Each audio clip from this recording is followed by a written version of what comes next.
Ja, de Verenigde Staten gaan verder in hun sancties tegen Rusland dan Europa. De Amerikanen hebben vandaag een satellietfoto getoond waarmee ze willen bewijzen dat de raket die vlucht MH17 neerhaalde vanaf het gebied van de Russische separatisten is afgeschoten. Evidence indicates that the plane was shot down by a surface-to-air missile that was launched from an area that is controlled by Russian-backed separatists inside of Ukraine. Voor de Amerikanen is het vanaf het eerste moment duidelijk. De door Rusland gesteunde separatisten hebben de raket afgevuurd. En de Russen hebben het raketsysteem geleverd. Russia supports the separatists, supplies the separatists, encourages the separatists, trains the separatists.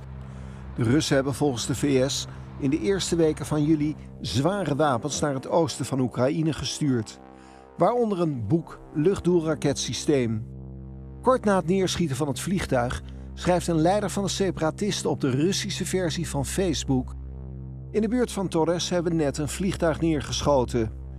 En ook uit telefoongesprekken tussen rebellenleiders blijkt de betrokkenheid van de separatisten. Телевизору передает вроде бы как этот Ан-26 украинский транспортник, но говорят написано на нем малазийские авиалинии. We picked up the imagery of this launch. We know the trajectory, we know where it came from, we know the timing, and it was exactly at the time that this aircraft disappeared from the radar. It is unlikely that the separatists could effectively operate the system without assistance from knowledgeable personnel. Thus, we cannot rule out technical assistance from Russian personnel in operating the systems.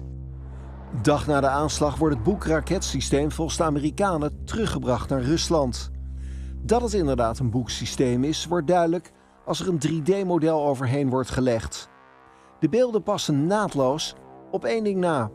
Op de lanceerinrichting liggen maar 3 raketten en een volledig systeem heeft er 4. The separatists are removing evidence from the crash site, all of which begs the question, what exactly are they trying to hide? Ja, vlak voor deze uitzending sprak ik met Ben Rhodes, plaatsvervangend nationaal veiligheidsadviseur van president Obama. Ik vroeg hem eerst of de satellietfoto, die eerder vandaag door het Pentagon is gepubliceerd, definitief en overtuigend bewijs vormt tegen de separatisten. Well, we're continuing to put out evidence. We are declassifying information from our intelligence. And all of that evidence is pointing to the same scenario, which is that you had what's called an SA-11 anti-aircraft missile that we believe was fired from the Russian separatist-controlled areas. I wouldn't want to say that it's absolutely conclusive. What it is a picture of different types of evidence and intelligence that we've been able to gather that we are releasing.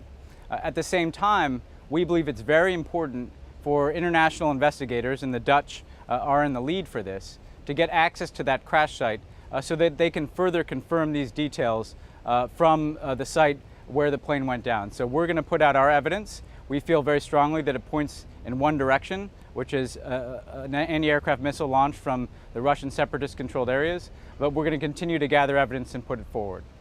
The United States is going to provide more evidence later today. What kind of evidence will that be?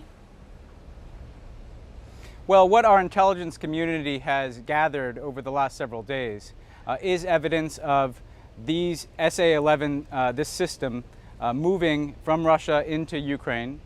We also are able to say with some degree of confidence where we believe the missile was launched from, which is the area of Ukraine and eastern Ukraine that is controlled by the separatists.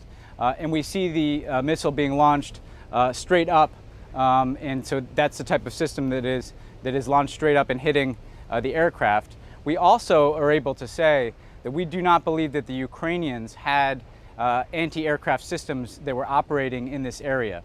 So some of the claims that we've seen put forward from Russia about Ukrainian planes or Ukrainian anti-aircraft systems, we are refuting those claims from Russia because we just don't see that in our information. Mm-hmm. Does your evidence prove that the Russian government is involved? Well, again, I think we're still gathering evidence and putting together this picture. What we do know is that the Russian government has been providing arms to the separatists, that the Russian government has, among those arms, provided anti-aircraft systems to the separatists. What we have not firmly established is exactly who fired this missile. We believe it came from, most likely, again, the Russian separatist-controlled area, but we have to do more work as we seek to determine exactly who was involved in the firing of the missile and what the Russian participation may have been. Again, what we do know is that the Russians have been providing anti-aircraft support to the Russian-backed separatists. The EU has imposed new sanctions today against Russia. Do you think they are enough? Well, it moves in the right direction.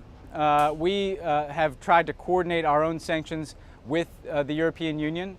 We believe that those sanctions have greater impacts when the United States and Europe are working together. We were pleased that what the EU indicated in its statement is a focus on some of the same sectors that the United States is focused on: the arms sector, potentially the energy sector, and the financial sector. We believe that taking action in those areas imposes the biggest cost on Russia. So it was a positive step forward, but we're going to continue to increase these costs for Russia if we don't see them change course, stop supplying these types of arms to the separatists, and pursue a peaceful resolution inside of Ukraine. There is still no EU weapons embargo. For example, France will still deliver a warship to Russia as planned. What is your view on that? We don't think that's a good idea. Now is not the right time to be moving forward with these types of arms sales to Russia. At a time when we know that they are providing arms to the Russian-backed separatists, we believe it sends the wrong signal to move forward with these types of arms deals. Look, we understand that France and other countries have commercial relationships with Russia, have relationships in the arms sectors. We're not saying that those need be permanently terminated, and frankly, we would rather Russia change course so that there can be a return to commerce. But at the same time, in the current environment, we think that providing those types of arms is not sending the best signal. We want to send a signal that Russia is going to pay a cost, particularly in areas like arms, where they are actively supporting the separatists. President Obama has just called Prime Minister Rutte. What was discussed? Well, first of all, President Obama was able to go to the Dutch embassy here in Washington earlier today to express our sorrow and our solidarity with the people of the Netherlands at this very difficult time. I think following up on that visit, he wanted to call Prime Minister Rutte to reiterate those comments, but also to continue to coordinate on the access to the site that we are seeking inside of Ukraine. The Dutch are taking a lead role in this international investigation. We want to make sure that we're in close coordination and cooperation with the Dutch in pursuing that investigation. We've offered our own support to the investigation from our FBI, which does investigations, and from the organization, the National Transportation Safety Board here, that investigates aviation accidents. So the discussion was also able to focus on how the United States and the Netherlands can cooperate to get access to that site, to recover, to do the solemn work of recovering the remains of those who are lost, and then also cooperating on investigating exactly what happened. Ben Rhodes, thank you very much for being on our program. Thank you. Thank you. It's good to be with you.